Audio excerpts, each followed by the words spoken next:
Ya tiduran lah, saya panggil istri saya. Dek, saya sudah pasrah.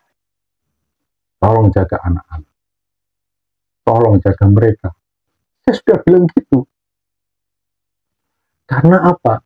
Saya menganggap sakit saya ini nggak bakalan sembuh. Assalamualaikum warahmatullahi wabarakatuh. Ketemu lagi dengan saya, Bribka Suyono. Tentunya masih di channel Suyono Listrik. Dan tentunya masih membahas seputaran anxiety, psikosomatik maupun asam lambung. Apa kabar Anda semua? Saya doakan semoga Anda selalu sehat baik jasmani maupun jiwani. Demikian juga saya minta doanya pada rekan-rekan semua agar saya juga selalu diberikan kesehatan oleh Tuhan Yang Maha Esa. Di sini saya akan membedah tentang saya itu pernah yang namanya begini. Takut mati, tapi ingin mengakhiri. Takut gila, tapi ingin menjadi mereka. Nah, ini terpuruknya saya di saat awal-awal saya kena anxiety disorder. Tapi dulu saya belum tahu kalau itu anxiety disorder. Nah, saat saya pertama alami sakit ini, diawali dengan asam lambung dulu. Sekitar tahun 2015-2016 lah itu. Seingat saya itu asam lambung, perut saya itu ya terasa nggak enak. Terus panik, cemas, takut mati, dan sebagainya. Tetapi saya dulu saat kena asam lambung itu belum pernah tidak mengalami yang namanya panic attack. Tapi saya dulu belum tahu panic attack. Makanya nonton sampai selesai ya, biar saya ini berbagi pengalaman saya ini biar masuk juga di Anda semuanya. Nah, saya berobat dulu waktu kena asam lambung itu ke dokter spesialis penyakit dalam. Nah, setelah beberapa terapi dan saya bantu dengan herbal ya, terutama kunyit, temulawak, terus kayu secang, dan sebagainya. Anda boleh niru atau Anda boleh abaikan karena respon orang terhadap obat atau herbal itu berbeda-beda. Nah, setelah kurang lebih 5 bulan, ya asam lambung saya itu sembuh. Gitu. Sembuh sudah, saya bisa beraktivitas lagi, bisa olahraga lagi, bisa badminton lagi, dan stamina saya pulih seperti sedia kala. Nah, tetapi setelah saya mengalami sembuh dari asam lambung itu, selang berapa bulan, nggak hitungan tahun ya, saya lupa, hitungan berapa bulan, saya alami yang seperti tanda-tanda kematian, atau itu panic attack, tapi saya tidak tahu kalau itu panic attack. Gitu. Nah, saat alami itu memang jantung berdebar-debar dengan kencang, napas pendek, sempoyongan, keliengan, ya terasa mau mati lah itu. Wah, saya menjadi takut. Ini saya sakit apa? Terus saya akhirnya dibawa ke UGD. Dan setelah di UGD, ternyata katanya dokter jaga yang di UGD itu, saya kecapean. Terus tensi saya emang tinggi dulu, sampai 180. Per berapa saya lupa, pokoknya ingat saya 180. Nah, setelah itu, saya akhirnya diopnam di rumah sakit. Setelah beberapa hari, saya balik dari rumah sakit itu. Tapi, sensasi yang seperti panic attack, ya bukan seperti, ya panic attack itu terus berlanjut sampai saya merasakan sempoyongan, kelingan, sensasi mau pingsan, terus terasa tidak nyata, dan sebagainya itu saya rasakan semuanya. Langsung setelah saya keluar dari rumah sakit itu, sensasi yang namanya anxiety disorder itu saya rasakan semua. Tapi ini belum tahu kalau ini anxiety disorder. Nanti akan saya ceritakan lebih detail. Ya. Nah, setelah itu dengan pengobatan lagi ya, apakah ini asam lambung, oh ini hipertensi. Nah, saya minum obat hipertensi itu terus menerus ya, sampai berapa tahun itu saya minum obat hipertensi, tapi ya sempoyongan, kelingan, sensasi mau pingsan dan sebagainya, sensasi itu masih datang semua. Akhirnya saya berobat lagi ke dokter spesialis penyakit dalam, katanya asam lambung. Diberilah obat asam lambung lagi, dan saya minum lagi juga yang temulawak, terus kunyit, terus kayu secang. Pokoknya segala obat, segala herbal itu apa kata orang saya minum gitu. Tapi ya nyatanya ya masih begitu, masih aja sensasi itu datang. Ini terus kepala pusingnya minta ampun. Tiap hari kepala pusing, hidung mampet, tenggorokan ini terasa susah untuk menelan, nggak bisa tidur. Pokoknya semua saya rasakan lah ya. Sampai akhirnya berapa berapa bulan kemudian, ini saya terus terang saya nggak hafal bulan-bulannya, tapi tahunnya saya masih agak ingat gitu. Nah, akhirnya karena saya pusing ini nggak tertahan ya. Masa pusing tiap hari, saya minum obat pusing, paracetamol apa, reda, muncul lagi. Ditambah lagi sempoyongan kayak vertigo begitu. Ya saya kira vertigo. Akhirnya saya berobat lagi ke dokter saraf ya, spesialis saraf, terus dikasih obat vertigo sama hipertensi. Karena apa?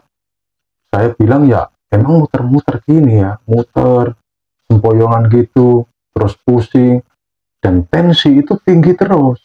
Nah, saya sampai alat tensi itu sampai takut lihatnya itu. Saya mau tensi udah, aduh ini pasti tinggi. Jadi takut saya.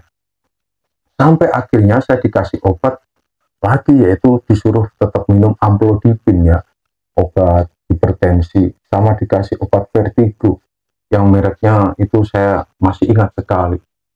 Ada Vertigo, ada Fastigo, itu saya minum, tapi tetap aja pusing, tetap aja sempoyongan, tetap panik attack itu datang. Saya di UGD itu nggak bisa saya hitung. Betul, saya sampai nggak bisa ngitung ke UGD, karena saat itu kalau saya panik attack itu datang. Tapi ini belum tahu kalau itu panik attack ya, karena saya buta masalah anxiety disorder dulu. Saya perginya ingin ke UGD, merasakan ini, ke UGD, sampai dokter itu bosan mungkin sama saya itu.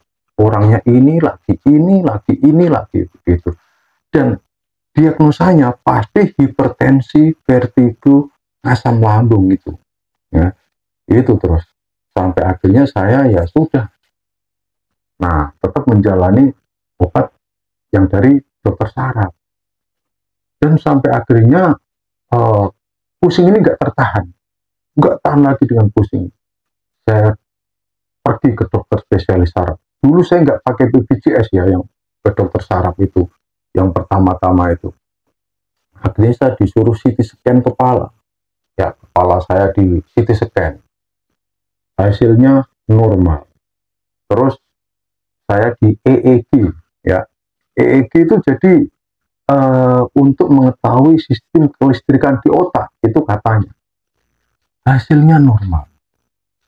Terus dengan berjalannya waktu, dokter saraf ini juga berpikir tuh, normal semua, kenapa pusing? Mungkin gitu. Terus akhirnya saya sama dokter saraf itu didiagnosa lah, yaitu yang pertama itu nggak lepas, yaitu apa? Vertigo, hipertensi, ditambah lagi psikosomatik. Nah, itu anxiety disorder. Akhirnya ketemulah itu. Tapi saya sudah opname lagi setelah disediakan, kan saya opname. Gitu. Setelah saya tahu itu, saya browsing di YouTube atau di Google ya, anxiety disorder, psikosomatik. Oh ini bla bla bla bla bla bla bla. Oh begini ya, oh begitu ya.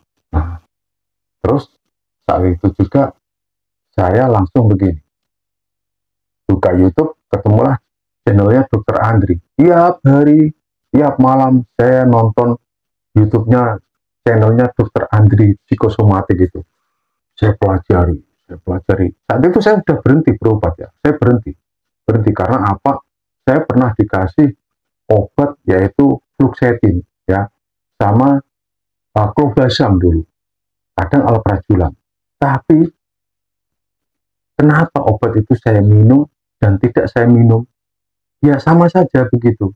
Ini bukan salah obatnya, bukan salah dokternya.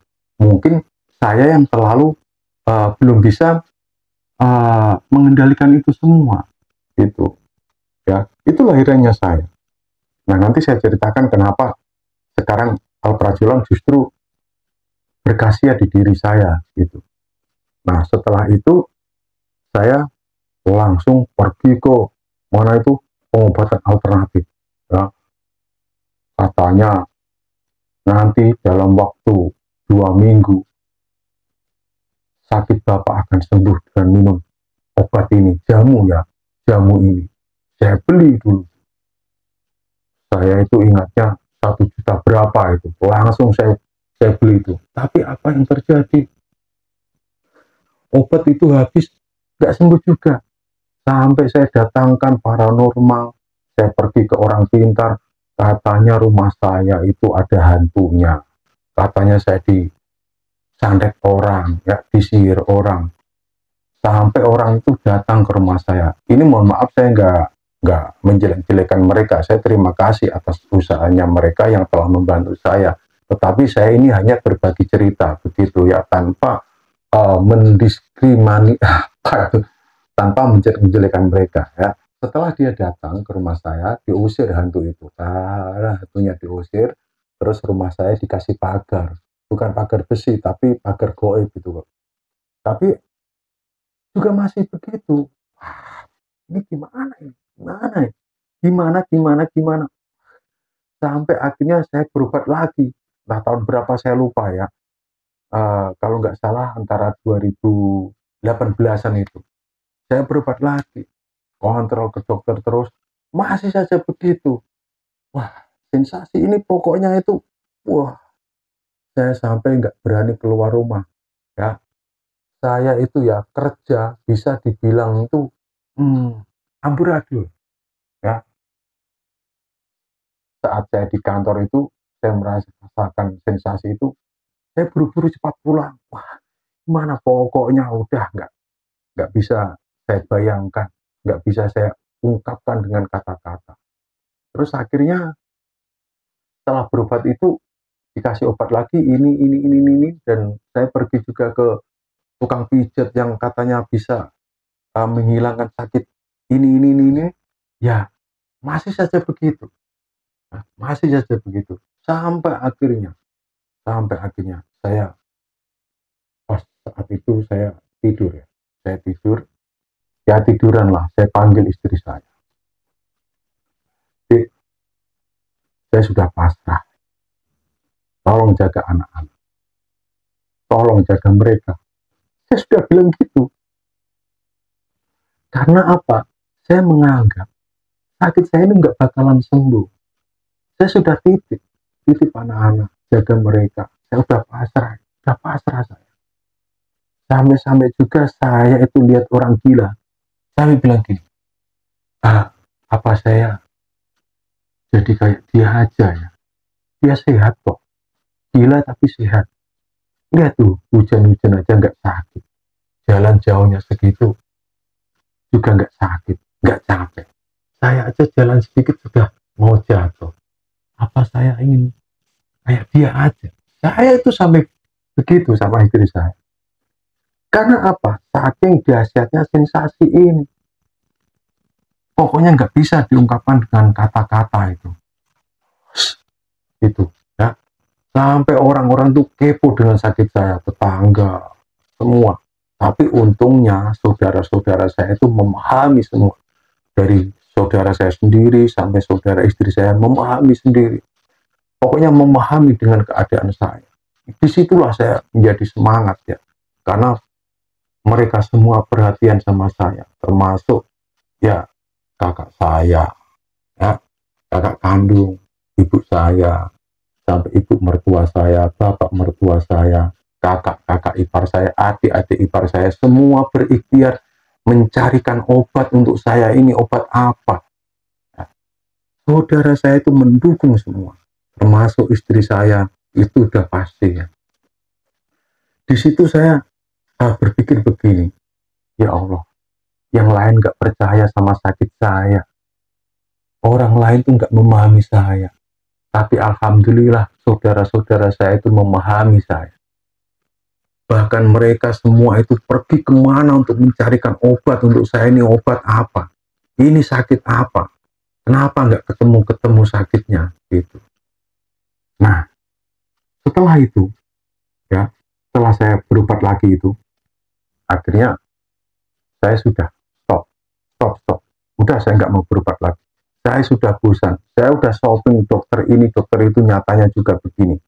Ini bukan nyalahkan dokternya ya. Itu salah saya ya. Salah saya ternyata. Kenapa saya bilang gitu? Ya, karena saya hanya mengandalkan obat saja. Itu kemungkinan. Udah saya berhenti. Saya tengok lagi channelnya Dokter Andri dengan seksama sampai saya catat itu. Saya catat. Tip-tip ini, wah, begini. Terus akhirnya saya memilih untuk penyembuhan saya sendiri, yaitu saya ini kayaknya sembuhnya saya ini dengan pikiran saya kayaknya. Ini sembuhnya di diri saya kayaknya. Gitu.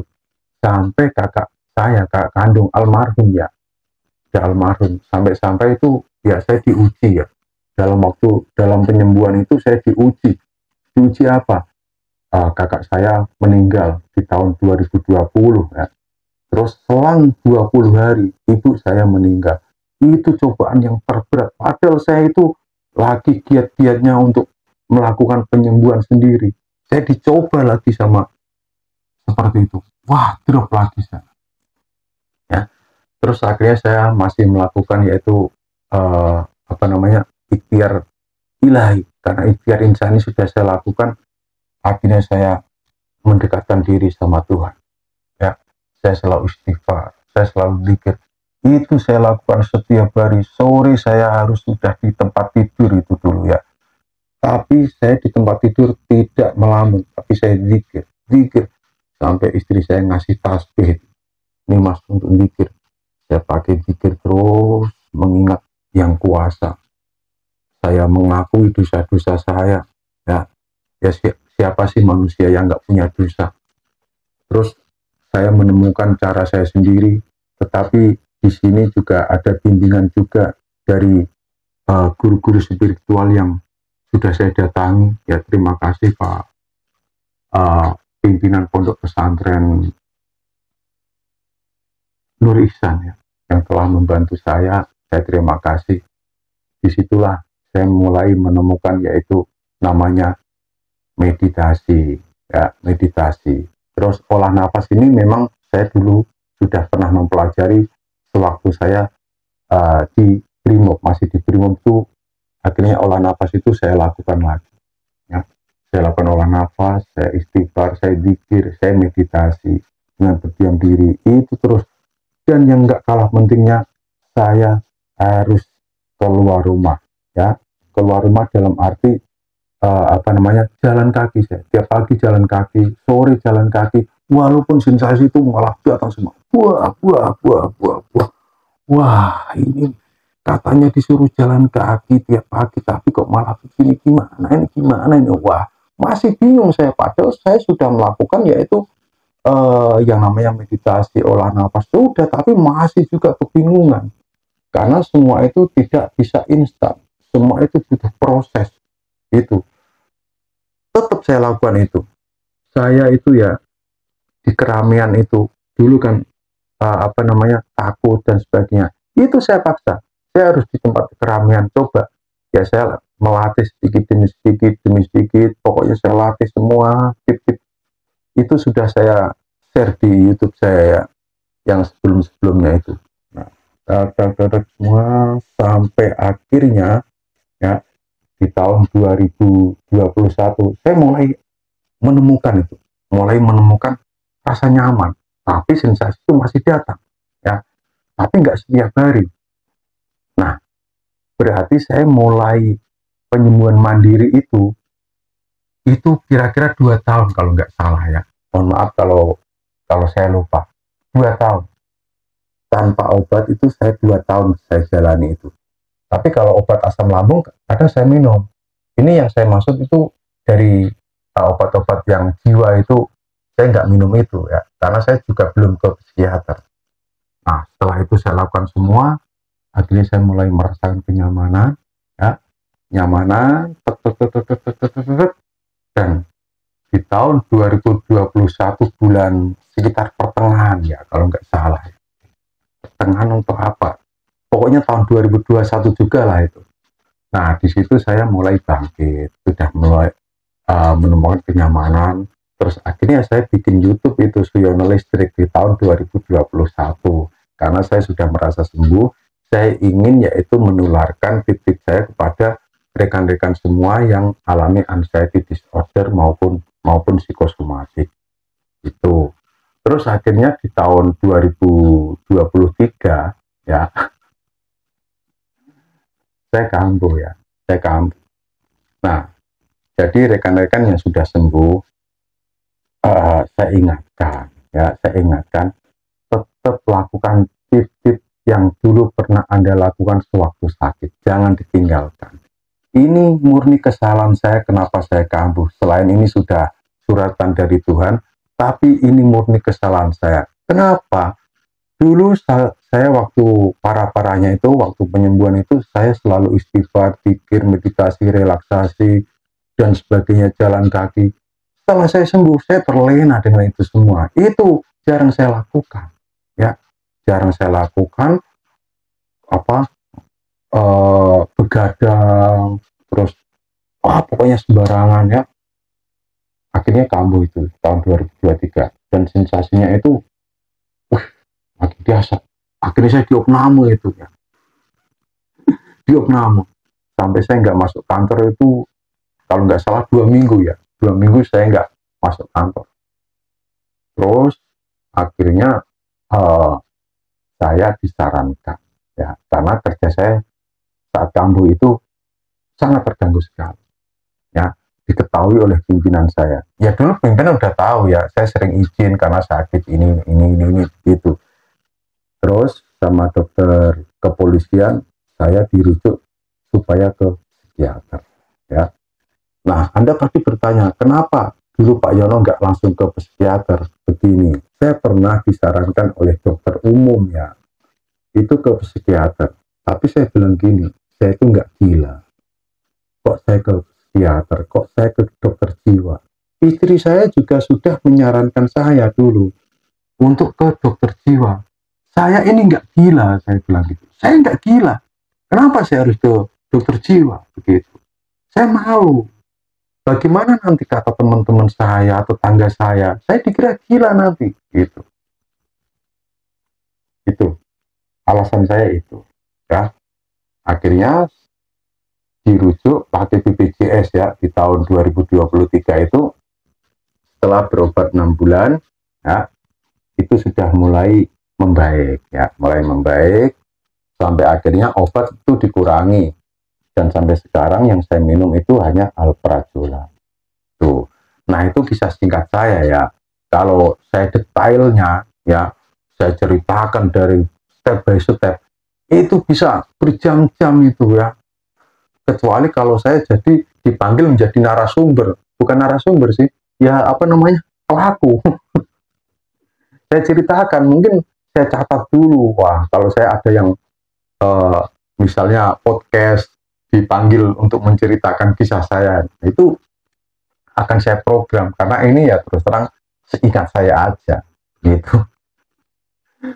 Nah, jadi teman-teman, jadi begini ya, pesan saya begini, kalau Anda memang misalkan ingin penyembuhan sendiri, ingin penyembuhan secara mandiri, itu bisa lama juga ya, atau Anda ke psikiater, itu pilihan di tangan Anda. Saya ini hanya berbagi cerita saya. Saya nggak mau memaksa Anda. Anda harus ke psikiater. Anda jangan psikiater. Jangan. Saya nggak melarang itu. Tetapi saya hanya berbagi pengalaman. Nah, kalau Anda ingin ke psikiater, monggo silakan. Kalau Anda ingin sembuh sendiri, dengan cara Anda sendiri, ya silakan. Karena semua itu bisa. Karena itu yang saya alami. Bisa sembuh tanpa psikiater. Dan sekarang saya masih terapi obat psikiater. Gitu. Lain orang mungkin beda penyembuhannya. Karena permasalahan yang dialami, dia pencetusnya itu apa, hingga mengalami anxiety disorder, itu berbeda-beda. Walaupun sensasi kebanyakan sama. Tentunya di sini karena pencetusnya berbeda, saya yakin cara pengobatannya pun itu berbeda. Misalkan ya, orang sebabnya ini disebabkan oleh luka batin. Nah, luka batinnya ini harus dihilangkan, dilupakan. Karena dia trauma, ya trauma ini harus dihilangkan. Kalau pencetusnya sifat-sifatnya, ya sudah perbaiki. Oh ini pola hidupnya, perbaiki pola hidupnya. Begitu. Ya, jadi saya nggak memaksa Anda untuk kemana Anda berobat. Semua itu pilihan ada di tangan Anda. Gitu. Ya itu sekilas saja dari pengalaman saya yang saya alami, itu sekilas saja. Mungkin ada yang kelewatan, ya ada yang kelewatan, mungkin ada yang mendahului. Ya saya mohon maaf ya, gitu. Mungkin hanya itu saja. Tetap semangat. Salam saya dari Bribka Siono. Wassalamualaikum warahmatullahi wabarakatuh.